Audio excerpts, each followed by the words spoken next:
Assalamualaikum warahmatullahi wabarakatuh. Ini bukan orang Palembang lah ya, misalnya.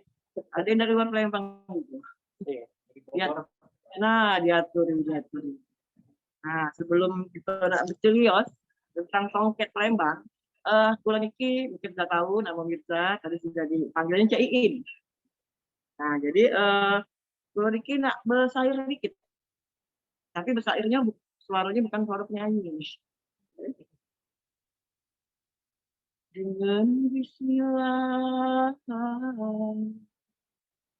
awal pertama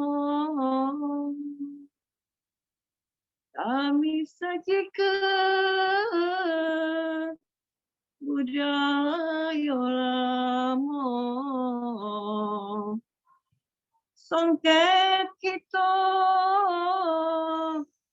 songketnya kuno, ayo bersama kita jaga. Dengan bismillah awal pertama kami sajikan budaya lama, songket kita, songket kuno, ayo bersama kita lestarikan bersama. Nah, jadi tadi itu sepintas syair sedikit sama pantunnya Palembang. Jadi kita tahu alhamdulillah kita bisa berkumpul sini dalam acara bincang pusaka tentang motif songket kuno dan penggunaannya. Terima kasih dengan pihak yang sudah menyelenggarakan acara ini, Dinas Kebudayaan dan tim bincang pusaka. Jadi saat ini kita tahu bahwa Indonesia itu mempunyai sejarah dan kebudayaan yang luar biasa. Kebudayaannya kita tahu bahwa ada adat istiadat, ada kesenian, ada kuliner, ada busana yang semua itu mempunyai khas dan ciri khas masing-masing. Dan di sini kita akan membahas mengenai kain tenun tradisional. Kita tahu bahwa kain adalah salah satu warisan budaya yang masih terus lestari dan terus berkembang.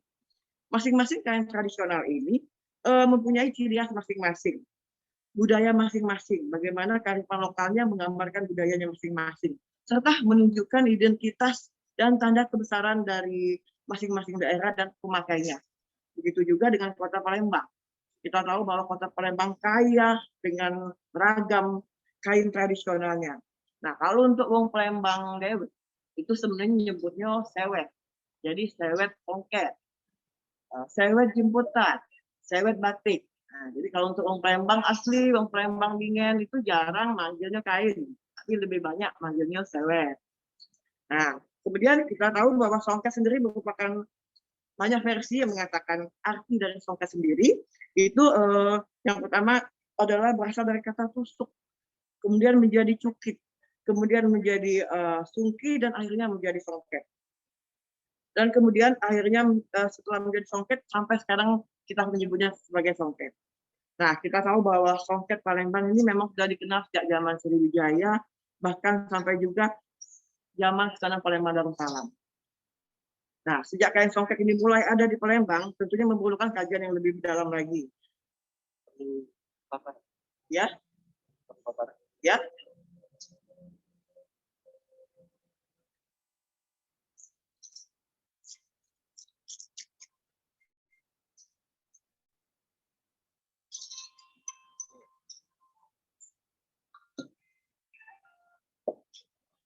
Gimana ya? Langsung lanjut ya. Oke. Jadi kita tahu tadi bahwa songket Palembang diperkirakan sudah ada sejak zaman Kerajaan Sriwijaya, bahkan sekarang Palembang Darussalam. Dilihat dari motif-motifnya. Kemudian lagi jenis-jenis songket itu banyak. Salah satunya adalah songket lepus. Kenapa dikatakan lepus? Karena songket lepus ini banyak sekali benang emasnya, bertaburan dengan benang emas. Kemudian lagi songket limar. Songket limar kenapa disebut sangat songket limar? Karena bahan sutranya itu bermacam-macam warna, bahkan ada campuran kombinasi. Itu kenapa disebut songket limar. Kemudian lagi jenis songket tabur. Banyak taburnya, benang emasnya sedikit. Kemudian lagi ada songket rumpak. Rumpak ini digunakan oleh kaum pria. Kemudian lagi ada songket jenis tumbuh-tumbuhan, ada bunga-bunga, ada tumbuh-tumbuhan. Jadi bermacam-macam jenis songket ini yang ada saat ini di Kota Palembang. Nah, kemudian lagi kita akan bicara mengenai ragam motif songket. Kita tahu bahwa seni ragam hiasan songket itu merupakan bagian dari kreativitas manusia. Nah, tapi ragam songket ini tentunya hanya bisa dinikmati saja. Bukan hanya dinikmati, tapi kita harus tahu mengetahui simbol-simbol simbolik yang ada di dalamnya. Di sini saya kebetulan berada di sini bersama dengan koleksi-koleksi dari Sanggar Anak Kumari. Kebetulan beliau adalah ibu saya. Jadi di sini banyak barang-barang yang dikeluarkan yang bahkan sebelumnya belum dikeluarkan oleh beliau. Nah, di sini kita mencoba apa aja sih motif-motif songket kuno yang ada saat ini bersama kita. Jadi yang pertama adalah motif limar Gajah Mada. Motif limar Gajah Mada ini umurnya itu 5 generasi. Saya sebagai cicit, kemudian ibu saya kemudian nenek, kemudian buyut dan cicit. Jadi umurnya ini sudah hampir 5 generasi ya, ratusan tahun. Jadi ini mungkin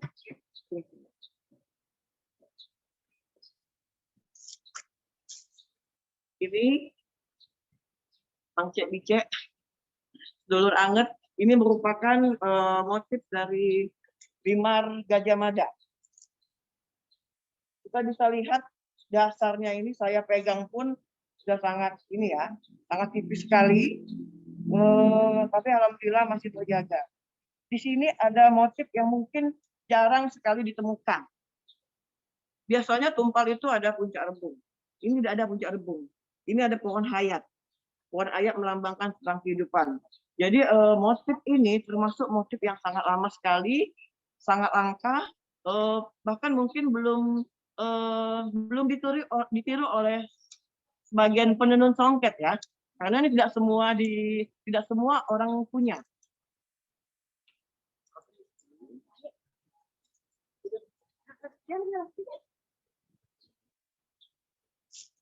Motifnya adalah motif limar.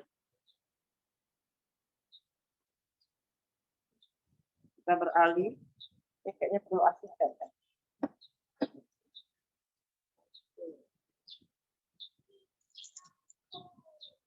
Kemudian kita beralih yang kedua, ada songket limar juga, umurnya juga sudah ratusan tahun.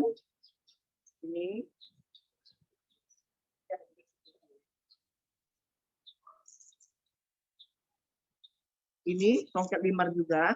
Nah, di sini ada motif, ada tumpal puncak rebung. Kita tahu puncak rebung ini adalah melambangkan kemegahan ya. Kemegahan, dan ada juga yang mengatakan bahwa di sebelah selatan ini ada gunung-gunung. Nah, ini lambangnya adalah merupakan lambang gunung-gunung. Nah, tapi di sini uniknya, nanti saya akan membandingkan puncak rebung yang dulu sama yang sekarang. Jadi itu sangat-sangat berbeda sekali. Yang lama ini bentuknya lebih unik, lebih kecil, dan lebih sistematis. Ini untuk puncak rebung motif limar yang lama. Kemudian ada bermacam-macam, di sini ada tawur, dan songket juga ada 3 bagian. Pinggir, tengah, sama keseluruhan badan songket. Dan semuanya itu ada makna-makna serta simbolisnya.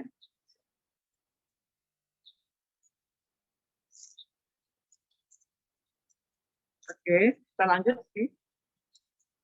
Ya, kemudian ada lagi mungkin di PDF ya, ada songket mawar benang emas jantung, tapi saat ini tidak ada di sini. Ya, ada di PDF-nya. Mungkin bisa dilihat, bisa dibuka ya. Nah, benang emas jantung ini tentunya benang emas yang sudah tidak ada lagi saat ini, karena sudah punah, ya, sudah punah, jadi tidak bisa lagi digunakan. Nah, tapi ada beberapa songket yang namanya benang cukitan. Jadi kita bisa ambil benang emas jantungnya, kemudian kita tenun kembali. Nah, kita tenun kembali. Itu digunakan pada songket talam ini. Ini merupakan benang emas jantung asli, kepunyaan dari cicit saya, tapi berhubung benang sutranya sudah rapuh, Jadi kita mengambil benang emasnya, kemudian kita tenun kembali. Istilahnya itu coketan. Nah, ini benang emasnya udah umur 100-an tahun.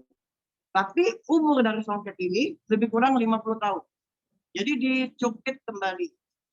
Ini namanya motif talam. Bubur talam ya. Ada makanan Palembang namanya bubur talam. Bentuknya seperti ini. Jadi ini termasuk juga koleksi dari Ana Komari. Kemudian lagi kita beralih ke songket selanjutnya, termasuk juga songket yang kuno. Bungo Paci. Nah, kalau kita bicara mengenai bungo Paci, berarti kita langsung terbayang wong pacian. Nah, jadi daerah 14 Ulu ini ada kampung di Al Munawar itu, kami galak nyebutnya galak. Nah, ada wong Paci. Nah, wong Paci inilah yang galak pakai songket bungo Paci. Jadi dikatakan di sini bungo Paci ini digunakan oleh wanita keturunan Arab. Kita bisa lihat di sini benang emasnya sedikit. Lebih banyak menggunakan benang sutra. Ini bedanya ya songket bungo Paci dan bungo Cino dan juga songket lepus-lepus lainnya. Jadi lebih banyak sutranya. Karena kita tahu bahwa kesudahan Palembang Darussalam mungkin jarang menggunakan ada beberapa kain yang tidak menggunakan emas ya, jadi hanya benang emas. Nah, ini bungo Paci umurnya sudah 100 tahun. Koleksi Ibu Ana Komari lainnya itu sudah kita serahkan ke Museum Dinas Kebudayaan, koleksi bunga Paci yang lainnya. Umurnya sama 100 tahun. Kemudian lagi ada motif bungo Cino. Nah, bungo Cino ini dipakai oleh wanita keturunan Cina beragama Islam. Ini adalah motif bungo Cino. Ini sampai saat ini sering kita gunakan masih, walaupun bukan wong Cino, tapi kita masih menggunakan songket ini. Kemudian lagi ada motif yang menarik, motif kuno, tapi sampai saat ini masih digunakan sama orang Palembang. Jadi ada beberapa motif kuno yang saya jelaskan tadi itu tidak semua orang punya, karena koleksi keluarga masing-masing. Tapi motif ini Nago Besaung. Nago Besaung termasuk motif lama, merupakan jenis lepus, karena banyak benang emasnya, tapi sampai saat ini masih digunakan oleh masyarakat. Nah, kenapa dinamakan Nago Besaung? Nago di sini ada dua naga. Jadi artinya adalah dua naga yang memperebutkan buah kemala. Jadi memperebutkan buah kemala adalah menjaga kestabilitas negara agar terjaga. Jadi di sini buah kemala ini ibarat negara, tapi dijaga dengan baik. Kenapa direbutkan? Ada dua versi lagi. Jadi versi pertama menjaga agar negara itu aman. Yang kedua memperebutkan sesuatu hal yang bukan miliknya. Jadi ada dua versi di sini. Ya. Dua naga yang memperebutkan buah kemala, dua naga yang menjaga negara. Kemudian lagi selanjutnya kita beralih ke motif Jando Braes. Di sini motif Jando Braes ini sudah rusak sekali ya. Jadi tidak saya keluarkan di sini, tapi di PDF ada itu motif Jando Braes. Uniknya, ngapo dia mau ke Jando Braes. Jadi motif ini digunakan oleh para janda yang menikah lagi dengan bujang. Jadi dia Braes artinya ya. Nah ini bisa dibuka, ini motif Jando Braes di sini. Tengah-tengahnya itu ada kosong. Ya, tengah-tengahnya kosong. Sekali lagi, jadi menandakan bahwa sebelumnya dia itu pasangannya sudah nggak ada lagi, kosong. Kemudian dia menikah lagi. Nah, uniknya kalau wong Palembang dulu yang pakai ini, nah ini Jando Braes. Ya, kenapa saya nggak buka di sini karena sudah rapuh sekali ya. Jadi saya ngambil motifnya itu aja. Ini tengah-tengahnya kosong.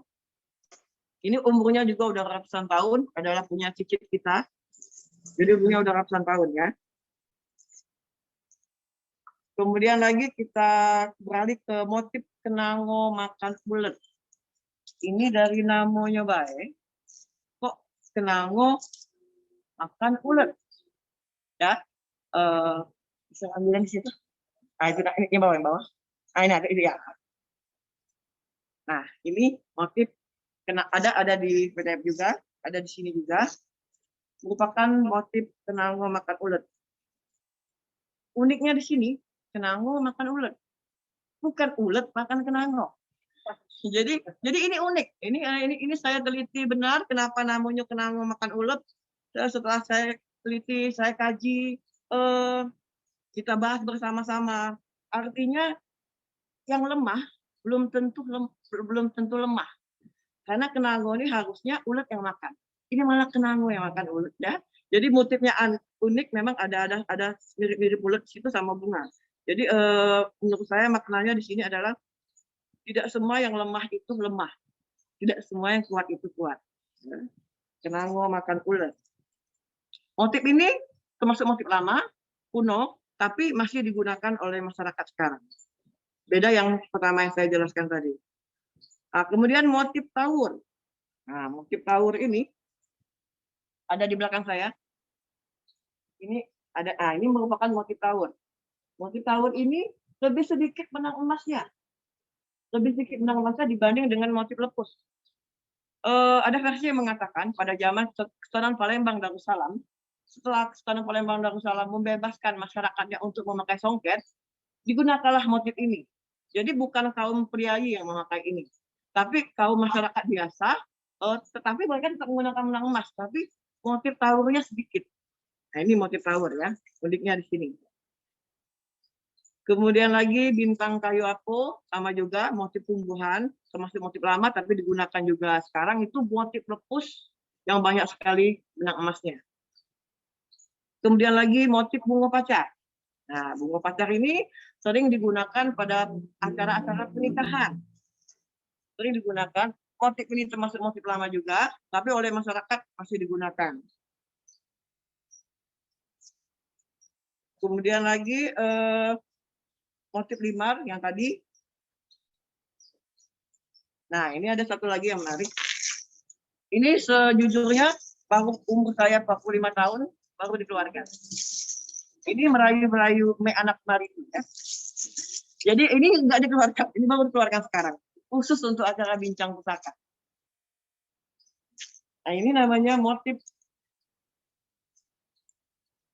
Tanjung Rumpak. Jadi kalau selama ini kita melihat motif Tanjung Rumpak yang digunakan oleh pria pada acara pernikahan, kita sering lihat motif-motifnya. Nah, ini motif yang lama.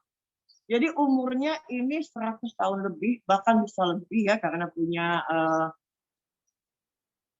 buyut saya ya. Nah, kita bisa lihat motifnya di sini. Ada taburnya, dan kotak-kotaknya itu lebih dikit, nggak terlalu banyak ya. Jadi lebih rapi. Nah, ini motif rumpak zaman dingin. Nah, sekarang saya sekaligus ya, saya bedakan sama yang zaman sekarang. Ini rumpak sekarang ini. Jadi kita bisa melihat bedanya. Beda rumpak sekarang sama rumpak yang dulu. Jadi kita bisa lihat ada perbedaan di sini. Lebih klasik, lebih unik, warnanya juga ya, lebih kalem, klasik. Jadi beda yang sekarang. Tapi selera masing-masing ya. Ini selera milenial. Tapi tentunya kita harus tetap menjaga yang lama, tapi tetap bisa mengembangkan.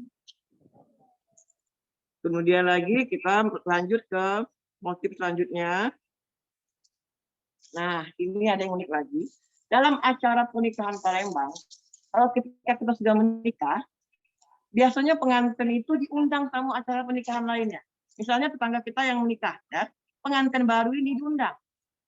Jadi kita pengantin pergi ke acara pernikahan keluarga atau handai tolan atau tetangga, itu kita menggunakan baju ini. Jadi nama baju ini kami nyebutnya baju pengantin anyar. Jadi waktu saya menikah juga waktu itu menggunakan baju ini. Dan uniknya baju ini sudah 5 generasi. Ini baju cicit saya. Motifnya adalah motif kembang. Ya, alhamdulillah sampai sekarang ini masih terjaga. Tapi kita menggunakan ini kalau menikah aja. Jadi di keluarga ini yang menikah pada saat pengantin dan badannya kecil. Jadi kita menggunakan habis menikah, habis acara harus dikembalikan lagi. Nah, jadi wong Palembang Nah, pada saat di acara pernikahan itu mereka dikasih hadiah oleh sang tuan rumah. Itu bedanya. Jadi kalau pengantin anyar ke acara pernikahan wong Palembang, balik-balik dia bawa bawaan. Jadi saya dulu bawaan kain dikasih oleh keluarga. Jadi waktu itu ini ya Sultan Prabu Diraja menikahkan anaknya, Pawah Diraja sekarang. Nah, saya pulang dibawakan kain. Tapi saya harus menggunakan kepala ini sanggul malang, kemudian menggunakan baju ini. Cuman baju ini hanya untuk yang menikah dan itu simpan lagi. Nah, itu adalah beberapa motif yang merupakan koleksi dari anak kemari. Nah, kemudian lagi dalam bagian songket itu ada 3 bagian. Jadi ada pinggiran, namanya tretes, apit, umpak, tawur, dan ombak. Itu ada di PDF ya, masing-masing itu ada artinya. Kemudian di tengah-tengah itu pasti ada tumpal. Kemudian badan secara keseluruhan. Jadi songket itu terbagi atas 3 bagian. Di sini adalah tretes. Jadi tretes ini maknanya itu banyak sebagai penjaga dalam suatu negara, dia menjaga. Kemudian lagi patah beras sebagai lambang dari kesejahteraan, ya. Kemudian lagi ada motif tawur, ada motif ombak. Jadi di setiap songket pasti ada pinggiran-pinggiran ini. Jadi, tapi setelah kita lihat lagi motif-motif lama dan motif baru, itu ada perbedaan. Jadi kalau yang lama-lama itu lebih klasik, kalau yang baru-baru sekarang sepertinya ada perkembangan. Zaman sekarang tahun 2000-an itu ada songket 3 negeri ya namanya. Itu sudah ada perkembangan. Nah, kemudian lagi ditinjau dari aspek sosial budaya dan aspek ekonomi tentunya ada macam-macam, ada stratifikasinya, ada perbedaannya. Nah, cuma kalau untuk aspek sosial budaya ini di Palembang itu ada namanya adat 7 turun, 3 turun, 1 turun, dan adat buntel kadut. Ya, jadi semakin banyak. Tapi selama ini mungkin orang salah. Ada 7 turun dikiranya itu songket itu berasal dari 7 keturunan, bukan sebenarnya. Tapi itu masing-masing memberikan 7 buah songket. Jadi ibarat kartonyo wong yang beradonian, wong bangsawan ya yang mempunyai songket 7 turunan. Nah, ada kalanya ketika dia melamar anak gadisnya dan orang tuanya harus memberikan songket 7 turunan, nggak sanggup, batal. Oke, sanggupnya apa? 3 turunan, turun lagi, artinya 3 songket. Kemudian turun lagi, 1 turunan, artinya 1 songket. Nah, yang terakhir adalah adat buntel kadut. Adat buntel kadut ini adalah di mana pria dibebaskan untuk memberikan berapapun. Biasanya pria calon pengantin pria ini bukan wong Palembang asli, biasanya wong luar. Dia tidak tahu dengan adat Palembang. Ya sudah, uji maknya nih. Buntel kadut yang. Nah, buntel kadut kau nak ngasih berapa? Kalau nak ngasih sekian berapa, kami terima. Duit yang bujang kasih inilah kami gunakan untuk acara pernikahan. Jadi mereka terserah kasihnya berapa. Jadi namanya acaranya, nama adatnya adat buntel kadut. Jadi dari segi aspek ekonomi dan aspek sosial tentunya ini ada perbedaan ya. Nah, jadi kain songket ini juga motif lepus memang sering digunakan. Untuk saat ini kita gunakan untuk aisan gede dan pak sangkong. Jadi kalau aisan gede banyak menggunakan motif lepus nagup saung, kalau kemudian juga limar juga sering dipakai, kemudian pak sangkong juga. Jadi kalau sekarang ini kita lebih banyak menggunakan motif lepus.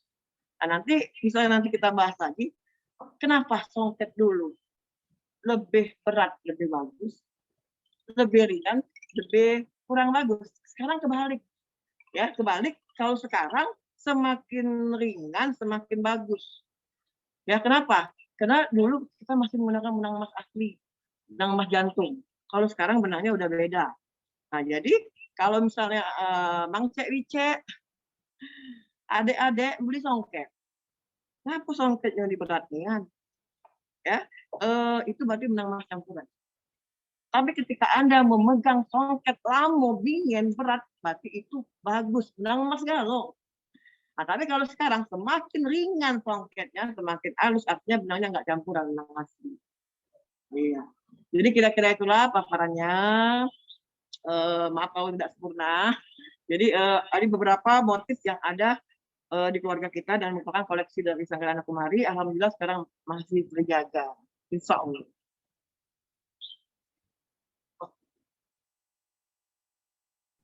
Oke, terima kasih untuk Iin, Bu Mirsa, atas paparannya. Keluar semua nih kain-kain lama. Iya, kalau acara bincang pusaka nih lah. Udah mulai rapuh kain-kainnya ya. Benar. Harganya udah, ya Allah, ya harganya. Kalau harganya tidak bernilai. Teman-teman yang mau bertanya silahkan menuliskan pertanyaan atau langsung aktifkan aja, langsung ngobrol aja langsung di sini. Ada yang nanya Wong Pacik adalah Wong Ayep, yo, Ibu Kristina. Benar. Jadi apa langsung jawab ya? Ya langsung jawab. Ya, bunga paci itu yang wong ayepan istilahnya. Jadi istilah lain dari wong pacian itu adalah wong ayepan. Jadi orang keturunan Arab. Jadi di 14 Hulu, 13 Hulu, 12 Hulu ini banyak nih ada wong ayep, wong Arab. Tapi ada juga yang keturunan Palembang. Jadi misalnya ibunya Ayep, bapaknya Palembang. Jadi banyak juga di sini. Makanya di daerah sini banyak rumah-rumah bari. Tapi yang nguninya wong Arab. Karena ada campuran dengan Palembang. Ya. Oke, ini ada yang silakan kalau ada yang mau tanya teman-teman yang ada di sini. Oke, silakan. Ano, cek. Jauh-jauh sini mau kasih datang gamam. Ya. Bingung. Lagi panjang kan lo. Iya. Lagi pacak dijawab. Lagi tidak pacak, maafkan lah. Kan sih songket itu ya kalau umpamanya emang ini motif itu memang harus kan motifnya tuh ada yang namanya kembang kayak ada kembang mati, ada kembang apa gitu kan. Nah, apakah itu memang harus dari penjelasannya apa aja gitu tentang motif-motif itu? Apakah memang karena sesuai permintaan atau memang ada filosofi atau kayak gitu? Jadi gini tadi sebelumnya udah kita jelaskan bahwa jenis songket itu banyak. Cek Ayu ninggep lagi Ayu lagi sedep. Nah, istilah Palembang ya. Keluar galo Nah, jadi jenis songket itu banyak. Dia tuh. Songket lepus. Jadi jenis songket itu banyak. Jenisnya songket lepus, songket tawur, ini contohnya. Kemudian jenis limar, kemudian jenis tumbuh-tumbuhan. Nah, yang omong kami pada ada jenis tumbuh-tumbuhan. Jadi jenis tumbuh-tumbuhan ini memang banyak sekali motif-motif kuno di songket Palembang ini. Ada bunga mawar, bunga Jepang, bunga jatuh ada. Bunga jatuh ini filosofinya adalah bunga yang tanpa tangkai. Jadi melambangkan kesedihan. Kalau bunga mawar melambangkan keindahan, kemegahan. Kemudian lagi ada bunga Cina tadi. Bunga Cina tadi kan lebih ke arah menentukan orang Cina yang memakai. Makanya dinamakan bunga Cina. Tapi di dalamnya ada bunga-bunga. Jadi nah jenis tumbuh-tumbuhan ini lebih banyak pada masa Kesultanan Palembang Darussalam. Karena kita tahu pada masa Islam kan tidak ada hewan-hewan. Seandainya kata ada motif hewan pun itu abstrak. Contohnya tadi nago besaung tadi. Nago besaung tapi tidak perlu untuk nago. Jadi lebih ke abstrak. Jadi tumbuh-tumbuhan ini lebih banyak berkembangnya di masa Kesultanan Palembang Darussalam. Jadi mereka juga mengambil motif ini di sekeliling mereka. Pada saat mereka menenun, mereka melihat bunga melati, jadilah bunga melati. Nengok bunga mawar, jadilah bunga mawar. Nah, jadi tumbuh-tumbuhan ini melambangkan keindahan, penawar malapetaka juga, itu bunga mawar juga. Jadi motif tumbuh-tumbuhan ini memang banyak sekali yang ada di motif songket Palembang. Nah, ini ada bunga paca. Jadi dari daun paca. Jadi daun paca itu kan memang ada daunnya kan, ada buahnya. Namanya bunga paca. Digunakan untuk saat ini pada saat acara pernikahan biasanya pengantin galak pakai songket bunga paca. Awal-awal dia nikah, setelah dia nikah menggunakan songket bunga paca. Kenapa? Di tangannya itu pacar 40 hari. Ini ada pertanyaan lagi. Ya. Pertanyaan dari Nadia Ulfa. Izin nanya bukan Bu Ana nih ya, ini anaknya Bu Ana. Ini perawatan songket bikin sendiri itu gimana Bu? Perawatan. Ujinya songket itu tidak boleh dicuci ya Bu? Ujinya. Untuk tumpah kuat suko cemano Bu? Oke. Ayo. Nah, Jadi maka tumpah pertanyaan itu penting ya. lagi kondangan cemano. Nah, sekarang songket lamu dulu kali ya. Nah, perawatan songket lamu. Jujur kami ada beberapa motif songket yang bikin kami sedih ya. Sedihnya itu apa? Lah sudah kita pelihara juga, ternyata ya namanya disimpan ya, dimakan usia, kena rayap segala macam. Ternyata itu ada beberapa, makanya ada janda berakhir tadi tidak saya keluarkan, saya simpan di situ. Jadi karena keadaannya udah menyedihkan, jadi tidak mudah untuk menjaga songket lamu ini. Nah, cuman memang kita ada resep sendiri yang masih terjaga. Ada beberapa di sini. Mungkin itu keluar pas saya keluarkan ya. Ketika kita menyimpan songket, kalau dulu tuh kan belum ada plastik, kertas kopi. Nah, era 80-an, 70-an, nah itu kertas kopinya. Iya, nenek. Ah, itu. Boleh kita pegang. Jadi dulu songket digulung menggunakan kertas kopi dulu, sampul. Jadi songket digulung menggunakan kertas kopi. Apa namanya sekarang? Kamu berubah jadi teh. Jadi songketnya digulung. Nah, sekarang ini kita sudah menggunakan plastik.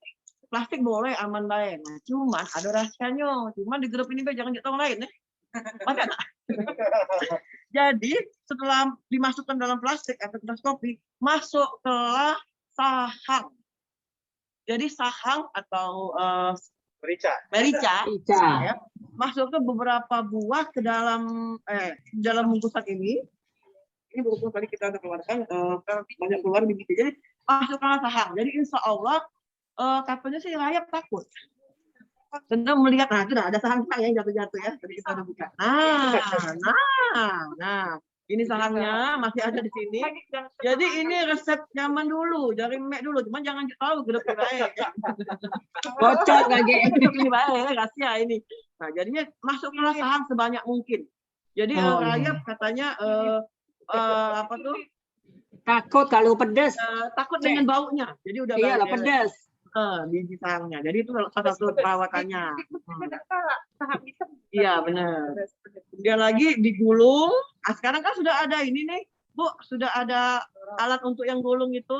Ada di tabung. Nah itu lebih bagus lagi. Masuklah sahang banyak-banyak. Insya Allah aman. Nah ini nyambung dengan pertanyaan saya.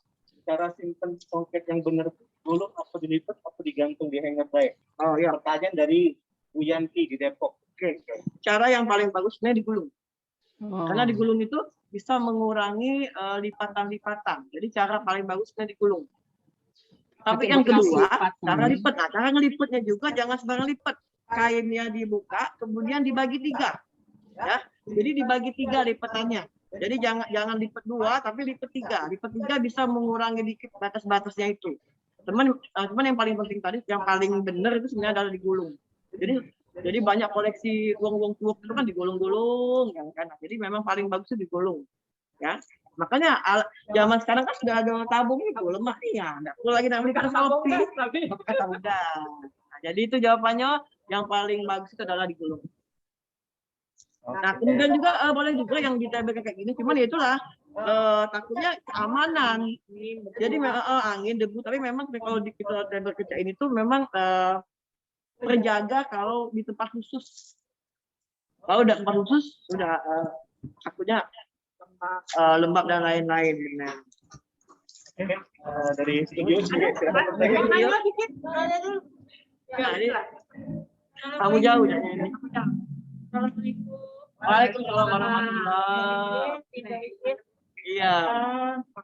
Walaupun kami sudah lama menjadi wong Palembang, cuma ternyata banyaknya yang perlu kami tahu tentang songket.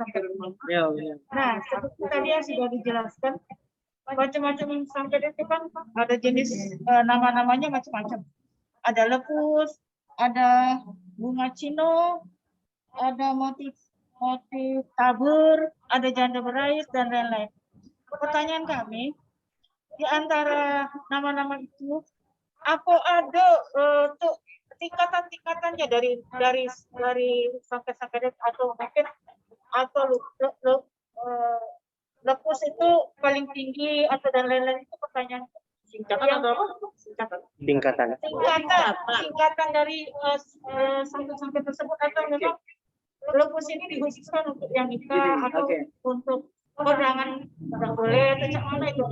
Pertanyaan kami itu masuknya itu nama-nama itu membedakan dari jenis kain songket itu dewek, misalnya dia terbuat dari benang asli atau bukan, atau memang itu dikhususkan untuk yang lebih tua atau anak muda, ada tingkatan-tingkatan. Oke. Jadi gini, pasti pertanyaannya Wici. Jadi ini tadi kembali kita ke jenis-jenis songket tadi ya. Jadi jenis songket itu banyak. Salah satunya adalah jenis lepus. Lepus artinya adalah penuh dengan benang emas. Jadi hampir semua bagian di songket itu, ini contohnya nampan perak.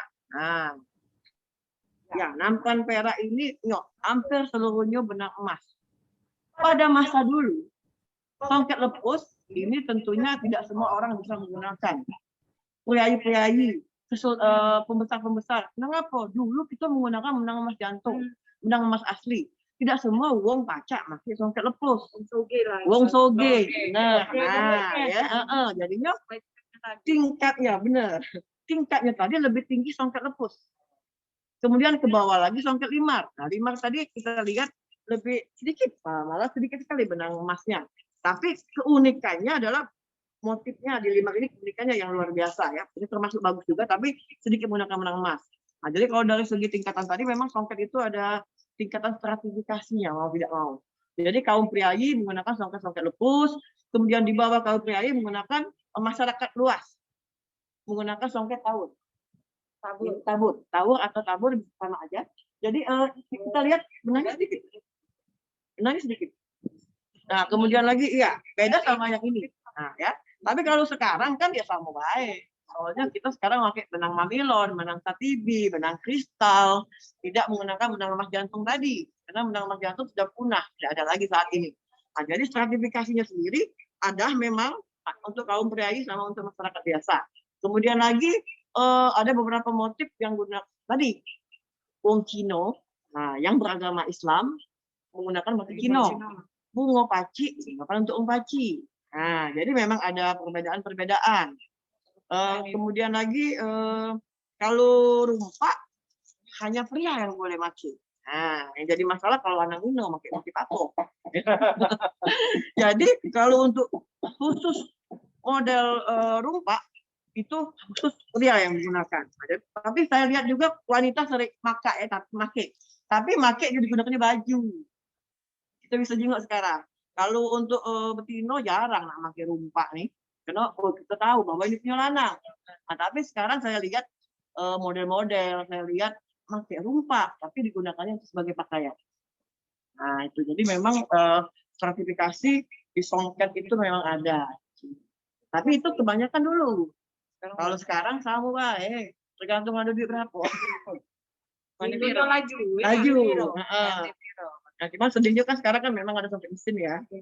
Nah, songket mesin ini ada positif, ada negatif. Nanti kalau dia nanya songket mesin, itu saya jawab. Cak Mano? Jadi kami nak nanya, ini kan masing-masing motif ini kan mempunyai filosofi. Jadi ya tersendiri ya, motif ini filosofinya ini, motif ini filosofinya ini, dan apa yang Yunda sampaikan tadi. Nah, sekarang perkembangan zaman ini kan motif ini menjadi simbol, artinya simbol kearifan lokal yang sering dipakai terutama di Kota Palembang ya. Nah, jadi kalau kita itu mendesain atau kan seperti bentuk gerbang atau bentuk kearifan lokal yang akan dibangun seperti gedung-gedung misalkan yang harus ada kearifan lokalnya tentang katakanlah songket atau ke atap limas seperti itu kan ya. Nah, jenis bentuk motif songket apa yang ideal yang bisa kita terapkan di bangunan sebagai ornamen bangunan atau kan sebagai ornamen gerbang atau monumen seperti itu. Karena kan tidak sembarang motif bisa kita terapkan kan, karena ada filosofinya. Nah itu motif yang paling mana yang bisa dijadikan ornamen untuk ornamen bangunan. Oke, terima kasih Cek pertanyaannya. Ya. Alhamdulillah ya, pemerintah saat ini sudah sangat perhatian dengan motif-motif simbol yang ada di Kota Palembang ini. Jadi saya lihat kayaknya gedung CFC ya sekarang ya. Nah, sekarang lagi bangun motif-motif. Nah, cuma benar tidak sembarang motif atau ragam hias yang pakai kita gunakan. Jadi kebetulan skripsi saya waktu itu adalah ragam motif Palembang Darussalam. Terus waktu di S1, jadi kita memang membahas mengenai ragam motif. Kebetulan langsung buka ya. Nah, jadi saya menyarankan akan lebih baik adalah menggunakan motif-motif seperti puncak rebung. Tapi kalau puncak rebung memang udah banyak ya. Tapi mungkin banyak yang tidak tahu ngapa namanya puncak rebung. Jadi puncak rebung itu merupakan lambang kemegahan dan keagungan. Jadi setiap songket rata-rata ada puncak rebung, kecuali motif Gajah Mada. Itu saya termasuk agak tertarik dan saya teliti lagi. Di situ tidak ada motif puncak rebung. Saya akan meneliti lagi kenapa motif ini tidak ada motif puncak rebungnya. Masih dalam kajian. Nah, jadi ragam hias puncak rebung, kemudian juga ada ragam hias lilin yang melambangkan keindahan, kemudian bunga mawar melambangkan sebagai penawar rindu dan penawar duka. Jadi melagi sedih-sedih, nak tempatnya nak supaya senang terus, kita pakai hias bunga mawar, doa itu ya. Nah, kemudian bunga melati melambangkan kesucian, kemudian bunga matahari melambangkan kehidupan, bunga tanjung. Saya sarankan ini, ketika memasuki pintu gerbang, ada puncak rebung, ada bunga tanjung. Karena apa? Lambang ucapan selamat datang. Nah, jadi ini perlu digarisbawahi ya. Rebung sama puncak rebung sama bunga tanjung. Betapa Kota Palembang megah, berjaya, dan ramah tamah. Karena mengucapkan selamat datang. Nah, jangan bunga jatuh. Bunga jatuh adalah bunga yang tidak ada tangkainya. Jadi bunga jatuh ini yang melambangkan kesedihan. Jangan salah pasang. Salah pasang. Masuk gerbang itu kan sedih. Ini yang penting. Cak mana? Ini tadi kok yang salah. Sampai saat ini sih belum. Karena rata-rata banyak make yang puncak rebung, yang masih dasar-dasar. Karena belum tahu kali. Kalau tahu tadi itu. Nah, kemudian lagi tumpal Nagop Saung tadi. Jadi Nagop Saung adalah dua naga yang berada di dasar lautan sedang memperebutkan batu kemala yang mempunyai kekuatan. Jadi tumpal Nagop Saung juga bagus untuk sebuah negara ya, misalnya sebuah kota. Jadi seolah-olah kita ini dijago sama dua naga. Semalam ini kota kita. Nah, jadi dijago sama-sama. Jadi jangan sampai tetap bersatu maksudnya. Jadi Nagop Saung ini unik, tapi mungkin pembuatannya agak sulit kali untuk bagi yang mendesainnya. Karena Nagop Saung ini termasuk motif yang rumit. Tapi kalau siapa tahu udah Palembangnya pakai mendesain itu pintar. Depan kita ini berdesain sebenarnya ini. Jujur ini desain internet. Nah, kemudian ragam hias rumpak ayam, lambang keharmonisan antara sesama makhluk Tuhan. Bunga tawur di belakang saya ini melambangkan lambang sopan santun. Pacak Yugo dimasukkan. Kemudian apit lidi sebagai lambang persatuan. Jadi banyak sekali yang mengartikan banyak sekali yang bermakna. Tapi benar kata Cik tadi, Cik ini tadi. Jangan salah. Artinya kok yang kita bermaksudnya baik, tapi berbukti tidak tahu artinya. Memang Allah alam ya. Tidak ada hubungan sebenarnya. Tapi kan filosofi penting dan menurut saya doa. Iya. Doa ya. Jadi kayak gitu. Iya. Mudah-mudahan cepat dibangun Cak itu. Terima kasih. Iya. Ini memang Ada pertanyaan di grup, di chat ya. Dari Nur Mutmainah. Ya, Ini pengennya kira-kira songket yang bisa digandrungi generasi sekarang ini dalam bentuk apa? Terus bisa usul nggak gimana kalau batik sekolah bagusnya ganti motif songket sebagai tenun khas Palembang? Hal bertujuan dapat mengenalkan songket Palembang kepada anak sejak usia dini. Terima kasih. Iya, nah Cik Lumut, kawan kuliah. Nah, jadi apa motif songket apa yang kira-kira yang digandrungi oleh masyarakat sekarang ya. Jadi kalau menurut saya motifnya itu bukan ke arah motif keseluruhan, tapi lebih mengambil bukan jenis, tapi motif. Jadi songket itu kan ada bagian-bagian, motif pinggir, motif tengah. Nah, yang lebih banyak itu adalah tadi puncak rebung tadi.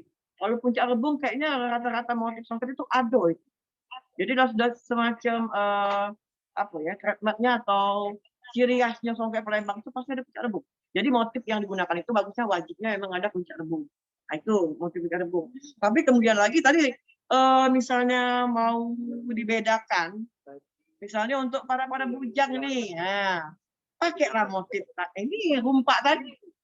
Cek mood, pakailah yang untuk cowok-cowoknya misalnya, pakailah motif rumpak. Nah, kalau yang untuk betinonya, ini lebih cantik bunga talam. Bunga talam bisa sebut juga kembang talam, bisa disebut sebagai bubur talam. Saya menyarankan ini, insya Allah akan digandrungi anak-anak muda karena simple motifnya, tidak terlalu banyak. Karena jadi dan bentuknya unik. Jangan batik deh maksudnya. Ya, songket juga kan, tapi desainnya yang kira-kira memang Cak Uji, Cak Nurmut tadi, yang kira-kira anak muda senang. Kalau terlalu rame Cak Nagum Saung mungkin sudah ini terlalu rumit. Buonian. Tapi kalau ini saya sarankan motif bubur talam ini cantik. Cewek maca, cowok maca. Nah, ini. Kemudian lagi dengan adanya batik tadi ya bagus, setiap sekolah, setiap dinas. Kita tahu bahwa dinas-dinas sekarang sudah ini ya, mensosialisasikan, kemudian mengajak untuk semua pegawainya untuk menggunakan batik. Jadi hari Kamis, hari Jumat, masing-masing dinas biasanya itu sudah pakai. Nah, cuman memang songket agak susah.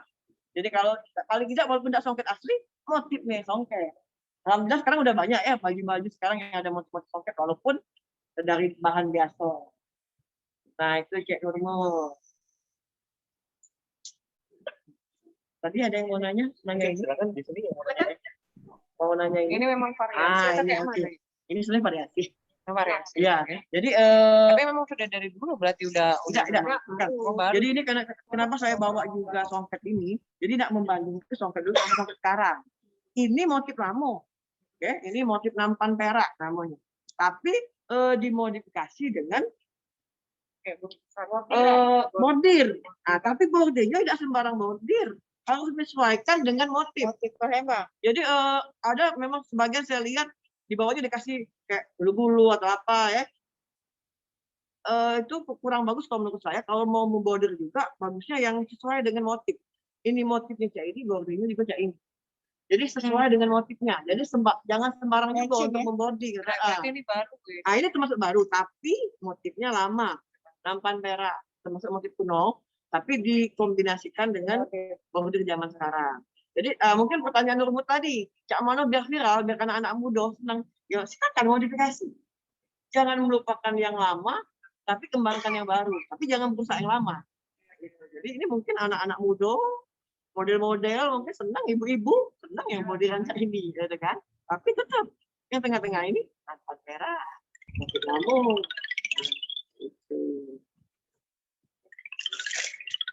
Nyanyi dari Bu Vita, pembahasan dan informasi tentang kain songket ini sangat menarik. Bagaimana kalau kita buat buku tentang songket dari motif bingen sampai dengan motif kreasi pada saat ini?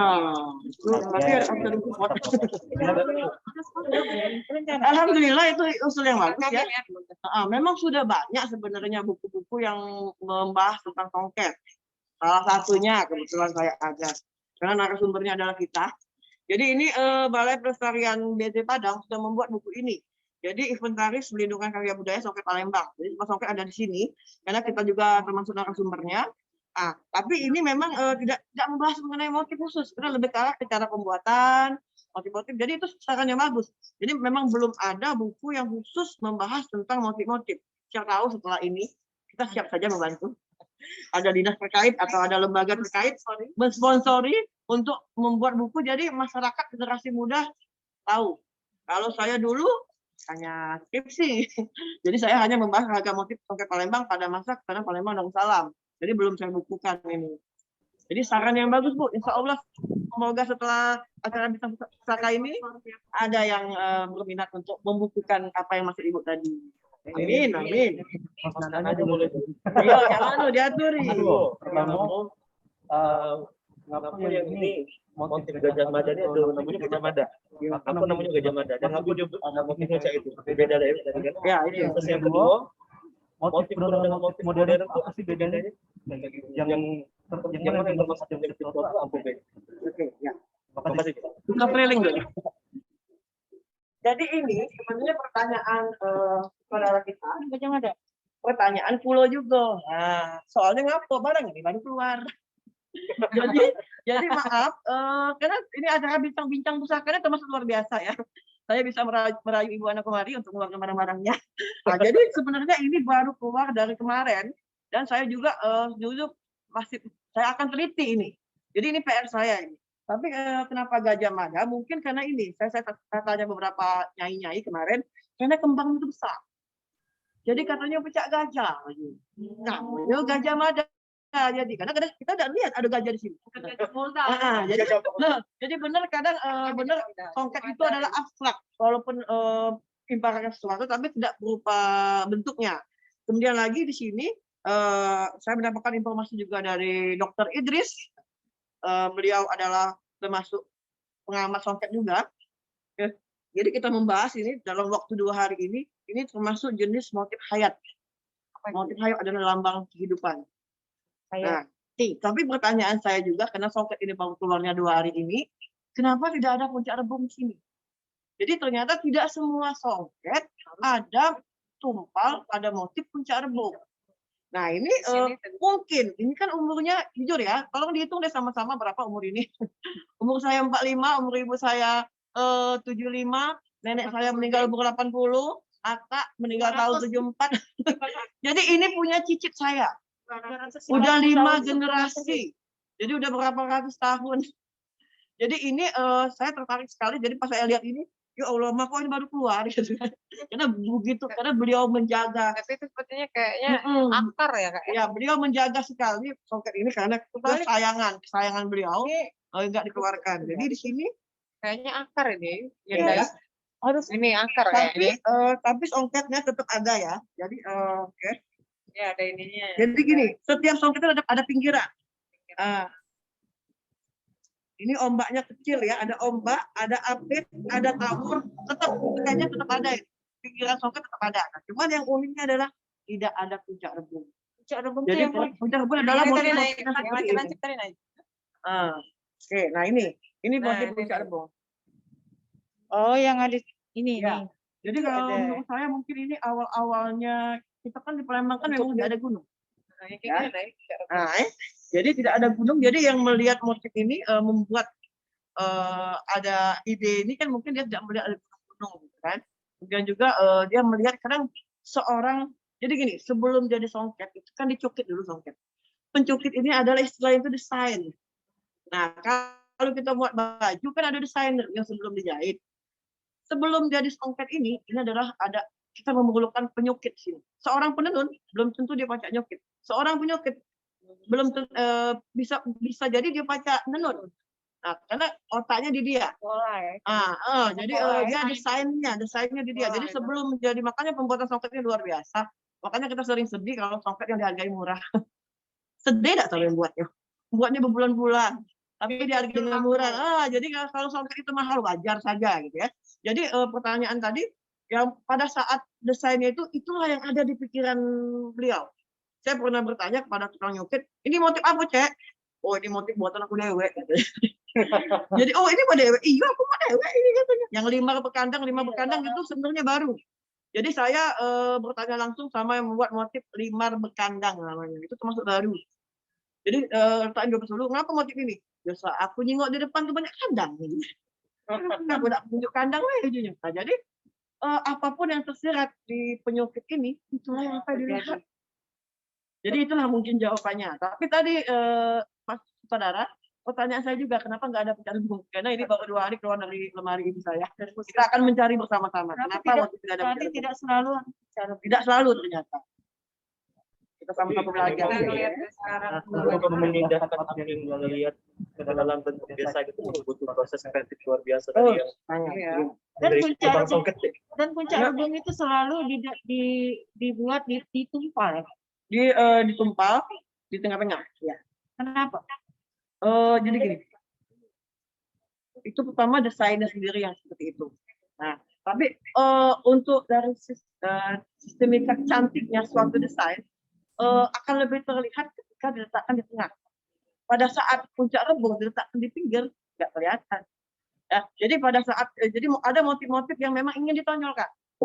Kenapa ditaruh di tengah-tengah? Kenapa kaum wanita tumpalnya kan di depan? Iya. Pengen terlihat gitu kan? Kenapa kaum pria tumpalnya di belakang? Tidak perlu ngelihat motif di belakang. Jadi jangan salah juga pria sama wanita kalau pakai tumpal jangan terbalik. Yang betina harus di depan, yang lanang di belakang. Nah, jadi memang kaum wanita kan ingin menunjukkan hal-hal yang keindahan motifnya. Cowok di belakang tuh Di belakang jadi lebih ke arah disembunyikan ya. Jadi motifnya itu di belakang untuk membedakan pria dan wanita tadi. Jadi kalau mau tadi pertanyaan tadi, tumpal itu cantik kan, diperlihatkan kepada semua orang, ini motifnya cantik. Nah, pria kan malu ya. Iya. Tapi selalu ada tumpal. Itu mungkin wanita dan pria Selalu ya. ada tumpal. Kenapa? Di sidang kain songket Hampir. Makanya tadi ini motif yang termasuk unik. Mungkin ada beberapa juga yang tidak mungkin bertumpal. ya ada beberapa juga mungkin motif yang saya belum terlihat ada juga mungkin ya. Tapi yang jelas koleksi dari kita hanya satu ini yang tidak menggunakan tumpal. Jadi motif 5 Gajah Mada ini yang tadi kita udah Dan bahas. tidak tadi. pakai Tidak pakai puncak rebung. puncak rebung. Nah, tidak pakai puncak rebung. Yo, jangan malam dari Mas Agus Asrafi. Yo, waalaikumsalam warahmatullahi wabarakatuh. Alhamdulillah ada ilmu tentang Songket asli Palembang. Terima kasih untuk semua yang bisa dalam acara ini. Oke, terima kasih Pak Mas Agus. Terus dari Bu Nurmi Haryani, saran saya untuk motif Gajah Mada itu benang mas jantung, sutranya sudah mulai rusak. Apa tidak diusahakan dicukit lagi jadi baca tenun lagi, dilestarikan untuk anak cucu. Terima kasih. Ya, jadi yang tadi waalaikumsalam, salam kenal kembali. Yang kedua, ya inilah alhamdulillah. Jadi untuk sekarang ini kita memang sudah berupaya untuk situ, Bu atau Pak ya tadi. Jadi memang Bu Ibu ya atau Ibu, kita memang berupaya situ. Jadi setelah saya melihat songket ini akan kita daur ulang lagi. Terutama ya, tapi kalau motif Gajah Mada ini tanpa saat ini belum kita daur ulang karena songketnya sebenarnya masih layak, masih bagus untuk saat ini.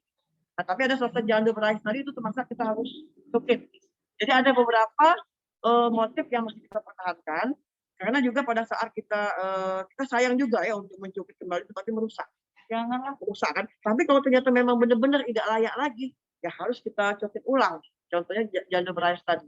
Jadi insya Allah ke depan kita sudah mulai berupaya ke situ untuk melestarikan lagi motif-motif lama, kemudian kita cukit lagi. Oke, iya.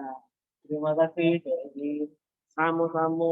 teman-teman yang langsung mau bertanya boleh nyalakan mic-nya, langsung sampaikan saja pertanyaannya. Robi, Boleh. Robi, Hanya untuk hari izin ini. bertanya. Hanya untuk hari ini. Jadi yang datang hari ini boleh megang. Ada yang mau bertanya silahkan Kak. Ya, diatur. Ya, Assalamualaikum, Cak Iin. Bisa latar di situ, Cek. Latar di situ, Cek. Ya. Cek mana? Assalamualaikum, Cak Iin. Yo. Nak Waalaikumsalam bertanya, warahmatullahi. tadi kan ada motif rumpak, itu khusus untuk lanang. Yo. Nah, rumpak kan biasanya disandingkan dengan tanjaknya. Yo, benar.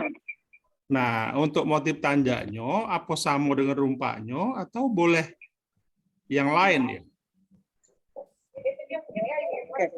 Maksudnya apakah motif rumpak itu untuk tanjak? Tadi kurang jelas. Iya, ya maksudnya apakah motif yang ditanjak juga harus sama dengan motif yang di rumpaknya. Oh iya. Ya. Kalau saya lihat yang tanjak sekarang ini itu hampir sama, Pak. Jadi memang yang diambil itu adalah tumpal ini. Puncak rebung ya, Pak, maksudnya. Tumpal atau puncak rebung. Jadi memang yang rata-rata diambil adalah motif dari songket untuk dijadikan tanjak. Jadi dia sikok motif antara rumpak dengan tanjaknya. Senafas dengan itu. Iya. Jadi gini, Pak. Motifnya. Oke, untuk tanjak saat ini kebetulan lagi nggak ada di sini. Tanjak itu kalau saya lihat boleh bermacam-macam motif, Pak. Boleh bermacam-macam motif kita pakai. Tapi rata-rata yang di lembek itu adalah motif puncak rebung. Puncak rebung dan motif lepus. Jenis lepus. Jadi banyak songketnya. Tapi ada juga songket yang langsung diambil dari motif rumpak tadi. Ada beberapa, saya lihat. Jadi kalau untuk tanjak sendiri itu kayaknya nggak harus satu motif, Pak. Berbagai macam-macam motif bisa digunakan untuk tanjak. Tapi berhubung ini untuk pria, lebih jarang menggunakan motif yang kembang-kembang atau bunga. Jadi yang lebih mencerminkan kegagahan kali, Pak ya. Nah, jadi motif rumpak ini ada di tanjak karena dasarnya itu yang kotak-kotak seperti ini. Tapi kemudian juga di tanjak itu juga ada motif puncak rebungnya. Nah, jadi dari beberapa tanjak yang saya lihat, boleh kita menggunakan bermacam-macam motif, tapi untuk motif yang kembang atau bunga-bunga itu jarang digunakan. Itu Pak, jawabannya Pak. Oke, terima kasih Bu. Ini mungkin maksudnya baju sama tanjaknya seragam gitu ya. Itu gimana? Baju sama tanjaknya Ada seragam. yang pria gitu maksudnya ya, apa? Kalau baju kerja pergi, jadi dari songket juga, apakah motifnya harus sama dengan motif yang Oh gitu, ya. Enggak juga sebenarnya Pak, gantung selera masing-masing. Tapi memang ada beberapa yang menyamakan antara motif tanjak sama pakaiannya. Jadi kayak semacam jubah atau kemeja ya. Iya. Jadi tergantung selera masing-masing, Pak. Tapi akan lebih cantik memang antara tanjak sama antara bajunya itu sama motifnya, selaras namanya. Akan lebih keren. Oke, terima kasih Bapak Herman. Sekarang Ya. dari Bapak, izin lagi nanya Bu, variasi harga songket itu yang paling mahal, motif apa? Atau ada hal lain selain umur songket yang bisa membuat songket itu jadi mahal? Jadi gini, sekarang apa dulu nih? Apa yang bikin songket jadi mahal? Iya, apa yang bikin songket jadi mahal? Sudah saya bilang tadi bahwa pembuatan songket itu luar biasa lama. Bisa sebulan, bisa 2 bulan, kecuali songket mesin. Jadi semakin lama pembuatan, semakin sulit tingkat motif itu semakin mahal. Motif-motif apa baik yang mahal itu? Kalau misalnya kalau dulu namanya lepus itu mahal, kalau sekarang songket lepus itu sudah harganya sudah standar ya. Jadi yang bikin mahal itu adalah pertama lamanya pembuatan. Semakin lama pembuatan dia akan semakin mahal. Kemudian lagi jenis benang emas yang digunakan. Jadi jenis emas, jadi benang emas yang sekarang ini kalau dulu kan benang emas jantung ya. Sekarang ada lagi namanya kristal. Sekarang sudah berkembang bukan main benang emas sekarang ya, tapi yang saat ini adalah kristal mirip katanya benang emas jantung. Itu yang sekarang ini katanya mahal. Jadi kalau ketika kita melihat songket itu udah mirip sekali benang emas jantung. Jadi perkembangannya luar biasa.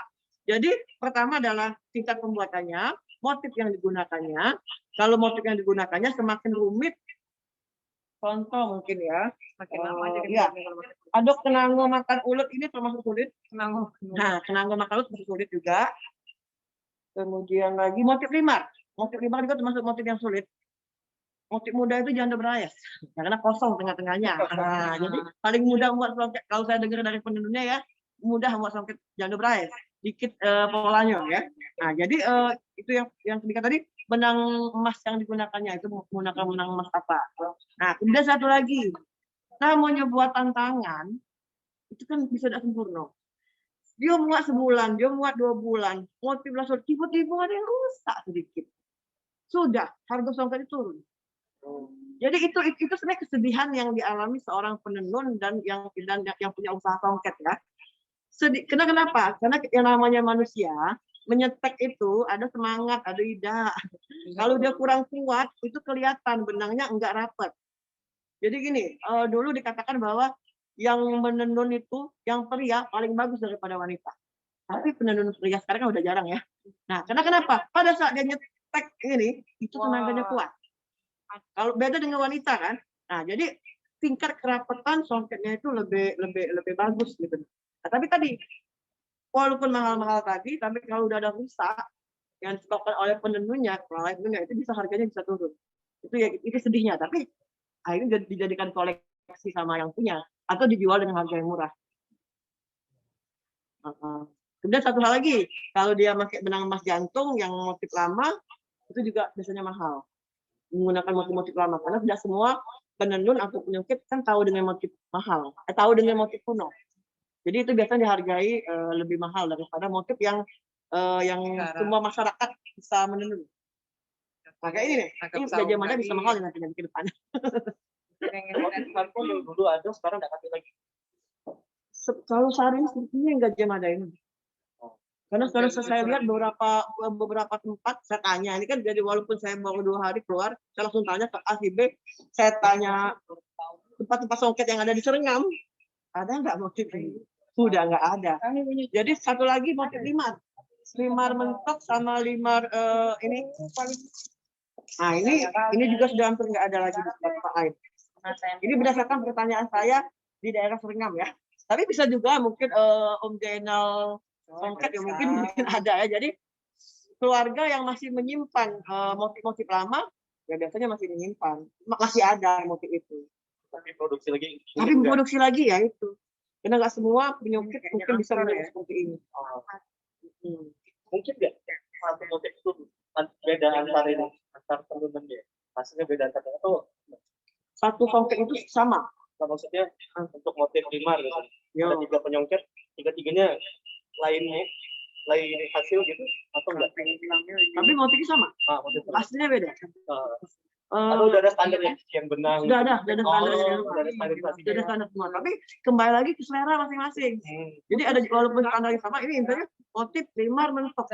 Udah begitu memang fixnya. Nah sekarang ini ada nama songket Tiga Negeri. Nah songket Tiga Negeri ini munculnya tahun 2000-an ya. Ini sudah songket perkembangan. Tapi kalau makna simbolik itu mesti kita teliti, belum ada makna simboliknya. Itu mencampurkan antara beberapa desain. Nah, jadi yang mungkin pertanyaan Robi tadi, jadi selera masing-masing, tapi namanya dari songket Tiga Negeri. Jadi bukan lagi namanya limar mentok yang kemudian diperbanyak, artinya dikembangkan lagi ya. Jadi sudah menjadi motif baru. Karena jangan sampai merusak motif lama. Jadi jangan saya ada lemar mentok sona misalnya gitu kan. Limar mentok ya limar mentok gitu. Tapi ketika mau membuat yang baru, tadi motif Tiga Negeri apa misalnya. Jadi sudah dinamakan desain baru, jangan lagi desain lama. Yang tadi kalau tumpahan cukup pasti dimakan pempek. Bersih gini. Karena tidak boleh dicuci kan? Iya. Oh jujur sampai saat ini songket kita belum ada yang kumpulan siswa ya. Jadi nah tapi kalau membersihkannya ya itu tadi kan sangat sulit sekali. Paling kita tetap kasih air sedikit. Jadi kita kasih air sedikit, gimana hati-hati dia. Ya cuman mau tidak mau masih ada bercaannya tuh. Masih ada bercaan sedikit ya. Cuman sampai saat ini saya belum ada pengalaman songket kita terkena hipo ya. Sampai terkena air pernah kan? Terkena air pernah. Ya lama-lama ngering sendiri. Kalau kena air miring sendiri dia. Di angin kita baik. Nah gitu. Tapi kalau kena cupo tadi ya mungkin ada zat khusus atau gimana. Cuma saya belum berani ngomong karena kita belum pernah ada pengalaman songket menyiram hipo lagi. Jadi ada yang saya tidak juga kan ada menjelaskan tentang Aisan Gede sama Pasang Kok. Ya. Nah, jadi uniknya di sini bisa dilihat di foto situ ada foto bapak ibu saya. Ini ada di sini. Ini ya, ini ada di sini juga. Ini adalah Aisan Gede tempo dulu. Aisan Gede tempo dulu punya kelihatan ya. Ada ya, oke. Nah ini adalah tahun 1972. Ini adalah foto almarhum bapak saya Haki Alian dan Ibu Ana Komari. Ini dalam acara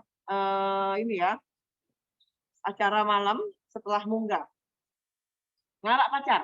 Nah ini acara ngarak pacar namanya.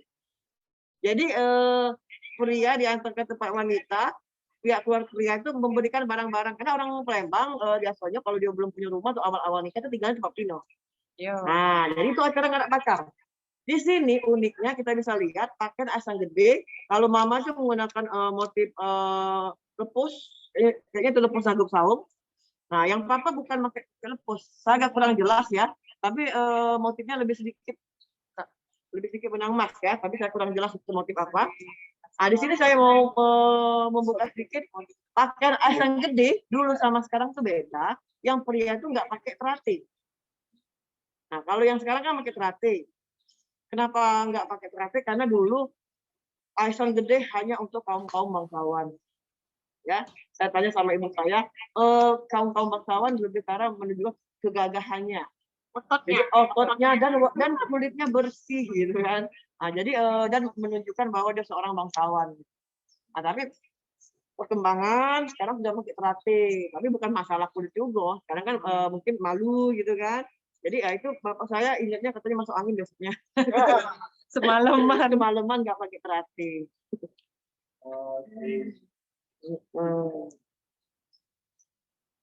Ya, silakan teman-teman yang mau bertanya langsung saja diaktifkan mic-nya.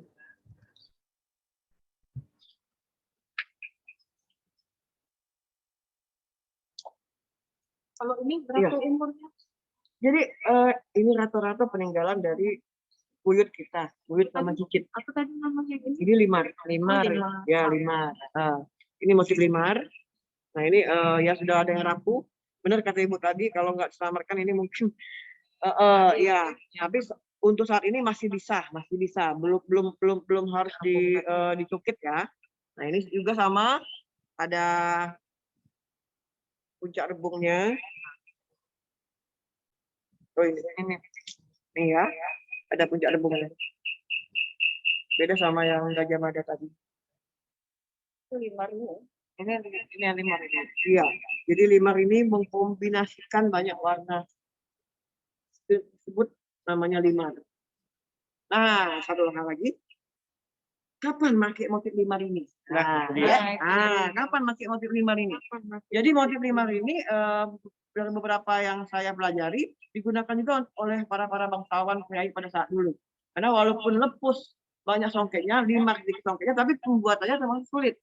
Jadi kalau kelasnya itu lepus limar nomor 2. Nah, kemudian lagi ini digunakan untuk khusus yang pada saat acara upacara pernikahan, ini digunakan pada saat mandi simburan. Nah, cuman jangan kebayang bahwa ini disiram air. Jadi upacara adat perkawinan Palembang itu ada banyak ya, 7 hari 7 malam ya, dari sampai ya, banyak yang nanya kapan malam pertamanya. Itu 7 hari 7 malam gitu ya. Tapi uniknya pernikahan Palembang itu tidak sembarang dan begitu menghargai seorang wanita.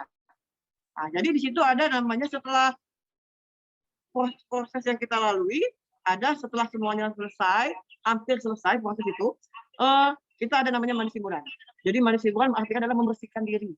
Pengantin, kemudian keluarganya melok mandi galo. Kalau Anda Sunda mungkin sebelum acara pernikahan. Kalau orang Palembang mandi simburan itu setelah acara. Dan bukan pengantinnya yang disiram. Seluruhnya yang datang ke acara itu jangan marah kalau disiram galo.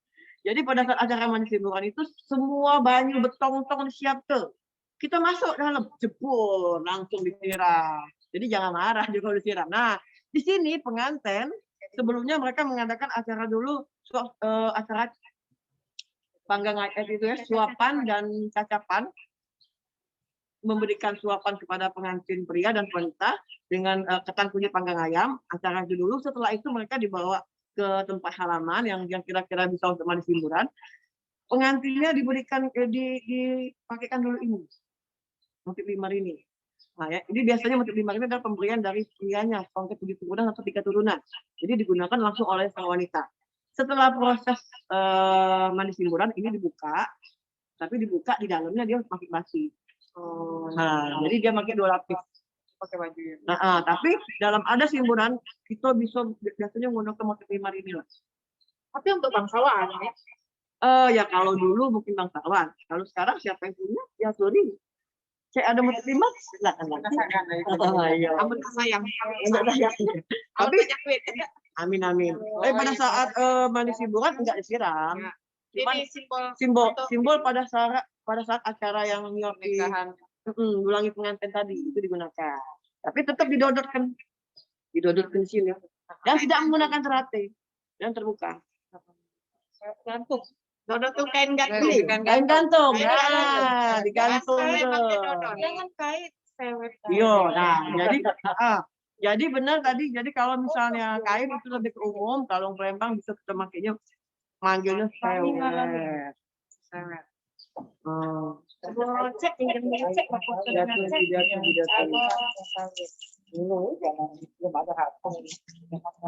kemudian songket juga perkembangannya itu kan digunakan untuk penari, ya. Jadi penari-penari menggunakan kain songket juga. Tapi kebanyakan penari menggunakan motif lepus. Karena kita ini contohnya, ya ini tari sepak keraton ya, kita di Buana kemari. Jadi semua penarinya itu rata-rata menggunakan songket lepus. Ini ya. Nah, jadi ini songket selain untuk acara-acara adat perkawinan, perkembangan selanjutnya adalah digunakan oleh penari sampai saat ini.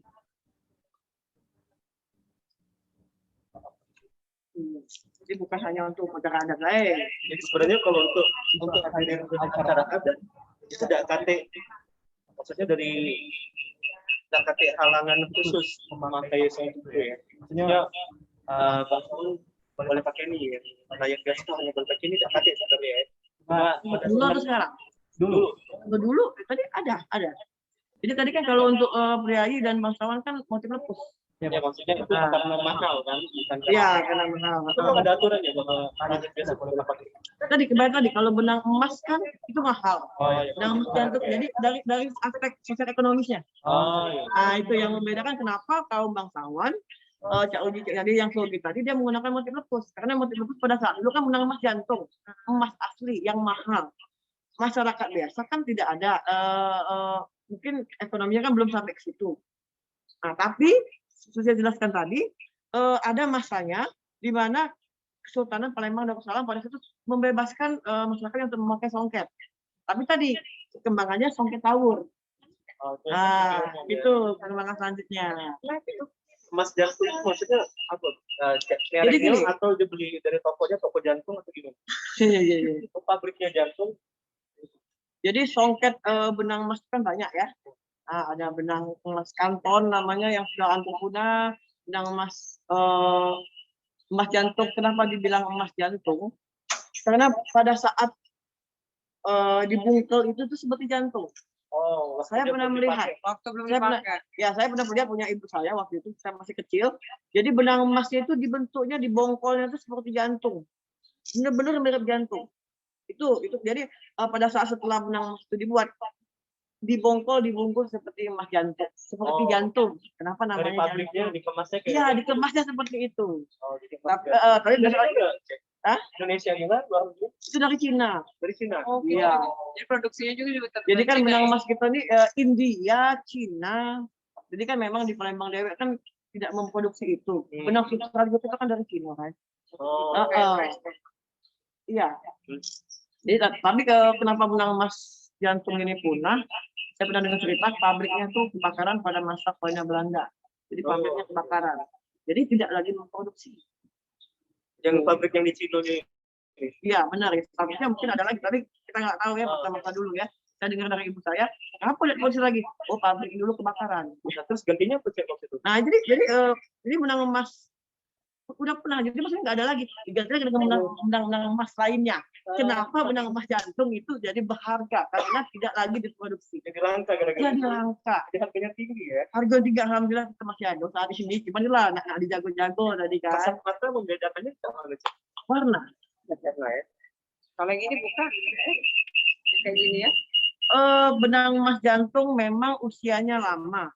Memang mungkin lama-lama memudar, tapi tidak sepudar songket sekarang. Jadi songket sekarang ini kalau udah berapa tahun sudah 10 tahun itu akan memutih biasanya. Jantung benang emasnya juga ya. Kalau benang emas jantung mau puluhan tahun, mau belasan tahun, warnanya tidak berubah. Nah Ini ya. ini benang emas jantung. Tapi ini coketan ya, coket.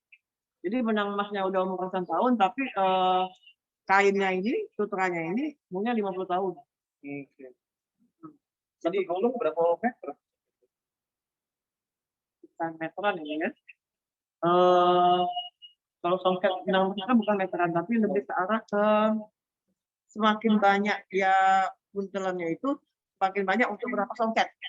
Satu songket untuk berapa gulung benang emas. Nah, gitu. Gitu. Jadi ngitungnya bukan per meter, tapi berapa gulung benang emas untuk satu songket. Nah, semakin banyak benangnya, pupus Makin mahal. gulungnya. Semakin dikit gulungnya, semakin dikit kayak rimot, cuma dikit gulung ke benang emasnya kan. Jangan benang emas terang. Akan namanya lungsen. Kalau yang kayak gini benang siapa? Kalau ini sudah sakibi ya, sakibi. Nah, modern, tapi motifnya motif ramo. Nah, jadi bubur talam. Inilah untungnya teman-teman yang datang ke Nusantara. Ya, dia udah Bisa sambil foto-foto mau dan dipoto, mungkin dipoto Bi, yang lagi ini Itu Nona. masih. Nah itu tapi songketnya tipis kan?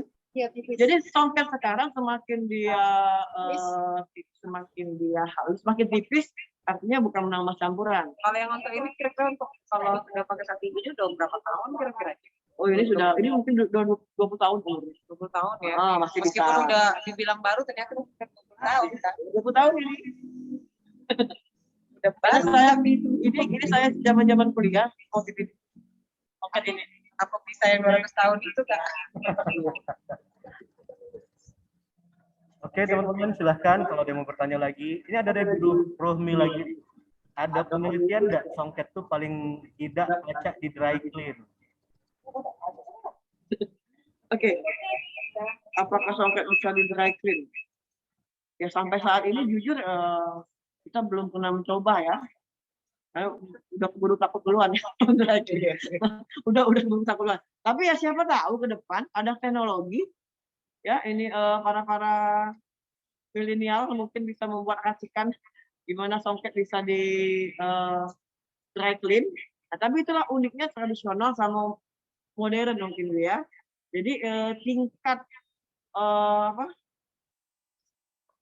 keasliannya itu dinilai tadi nggak bisa dicuci.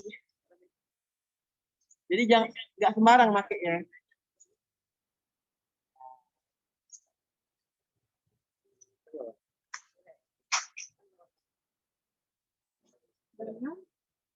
Bunga pacik-pacik.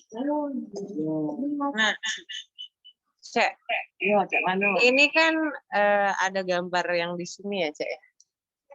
Ini yang pertanyaan Yang gambar yang kan, tadi. Takut agak jalannya, takutnya kena marah ini. Ya. Itu kan kita kan masih membahas tentang songket. Jadi Iya makanya agak rada-rada ini sih tadi itu awalnya takut ya, tidak apa-apa. nanti ini. Karena asal gede menggunakan kayak songket. Dan kita membahas songket. Nah itu kan di fotonya tadi ada semacam kayak hiasan kepala. Kasubun. Hiasan kepalanya tuh itu kan ada beberapa yang bisa kita lihat. Banyak ya sekarang tuh kan motif-motifnya kan Ada di ini, ada di PDF. Nah, yang ini di motif-motif kayak gini kan mahkota-mahkotanya kan berbeda. Terus ini ada simbol kayak kembang goyangnya itu kan. Kemudian ada beberapa kayak di ujung gelang-gelang. Itu mohon penjelasannya. Mau ditanya semua ini habis apa namanya atau lebih ke apa namanya Nah, terus apakah ketentuannya tuh memang saya ada tidak lagi yang terang ketentuan? tidak lagi terang yang Iya. ini lama ya, ini yang tahun 72 ya. Jadi tahun 72 itu ini namanya aisan gede, tapi sang pria tidak menggunakan rate.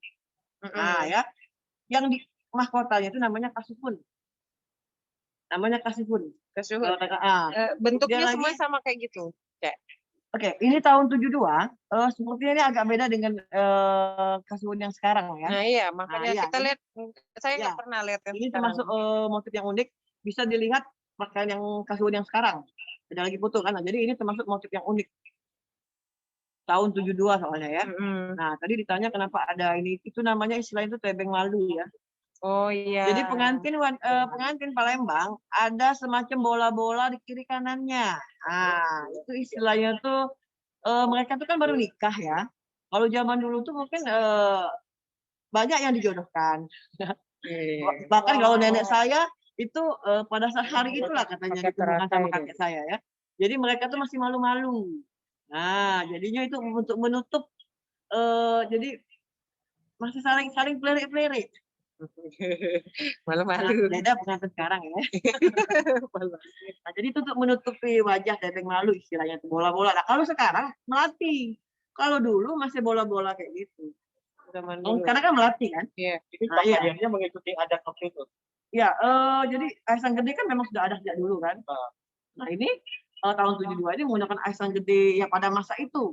Kita lihat kasuhunnya yang kepala itu beda dengan kasuhun yang sekarang. Ini mendekati yang asli, yang masa lalu, yang kayak gini. Jadi gini, Aisang Gede kan bukan berarti berasal dari kerajaan Sriwijaya, bukan ya. Enggak. Tapi minimal menggambarkan. Oh, Minimal menggambarkan sudah tidak ada, maksudnya masih murni. Kalau sekarang ini kan sudah modifikasi. Udah campur-campur. Malah saya lihat juga campur dengan Jawa, campur dengan daerah lain. Nah kalau ini mendekati bisa nih. Karena ini aja tahun 72 ya. Sudah puluhan tahun yang lalu. Nah, yang di bagian dada, yang di sini, Terate, itu terate. namanya terate. Terate ya. Nah, terus cowoknya itu kan pernah melihat itu ini kan cuma satu nih, Cek. Kalau itu ada yang dua, Cek. Yang kalau zaman sekarang tuh dua kadangan, terus lebih tinggi motif-motifnya. Kalau yang ini kan lebih kecil, simple. Ya, simple. Itu Jadi apa bedanya gitu? Ya, ini intinya kalau dulu tuh kan pasti ya maunya simpel-simpel aja ya, nggak terlalu rame ya. Jadi memang motifnya seperti itu kalau dulu tidak terlalu rame. Dan kita bisa lihat juga di pengantin Ibu Ana Komari itu nggak setinggi sekarang. Namanya beringin. Sebenarnya kalau beringin ini itu sebenarnya dari Oku. Kalau Palembang memang nggak tinggi. Kita paling punya yang di atas itu adalah ini kelapa standar. Nah, jadi memang itu perbedaannya. Bisa dilihat yang pengantin yang baru, sih. Pengantin yang baru yang di bawah lagi. Nah, ini kan lebih tinggi ya. Yang Aisang Gede ya, Aisang Gede. Di atas lagi. Nah, itu lihat tinggi. Nah, gitu kan. Tapi nggak terlalu tinggi juga ya. Yang lebih tinggi itu adalah dari Oku. Jadi kalau Palembang dulu memang tidak terlalu tinggi beringinnya.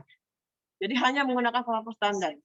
Jadi simple, cantik, klasik, tapi tetap kelihatan elegan di bawah.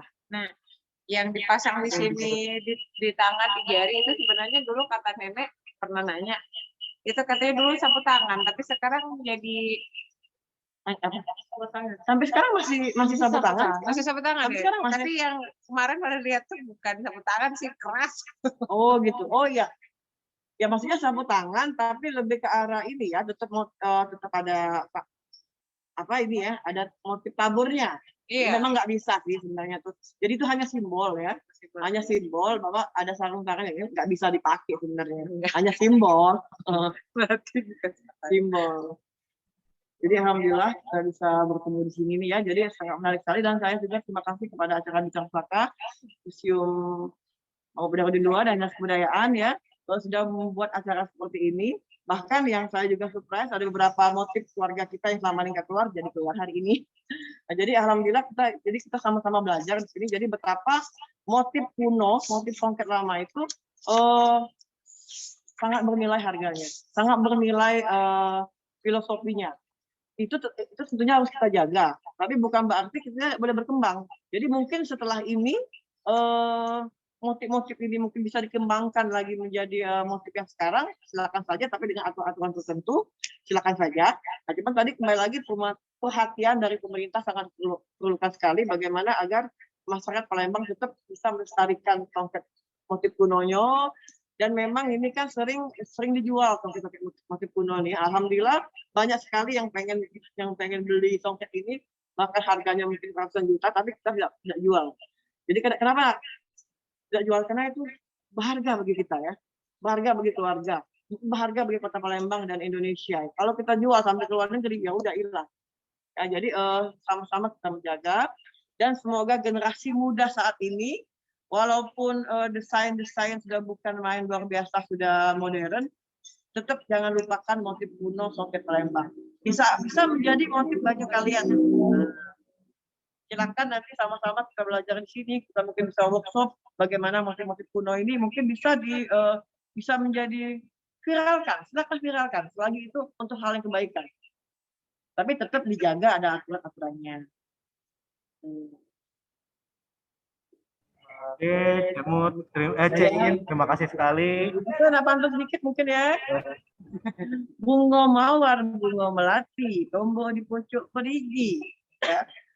Alhamdulillah, terima kasih kepada acara pusaka pagi ini, sore ini. Semoga kita baca bertemu lagi. Bila bisa pilih hak. Wassalamualaikum warahmatullahi wabarakatuh. Waalaikumsalam warahmatullahi wabarakatuh.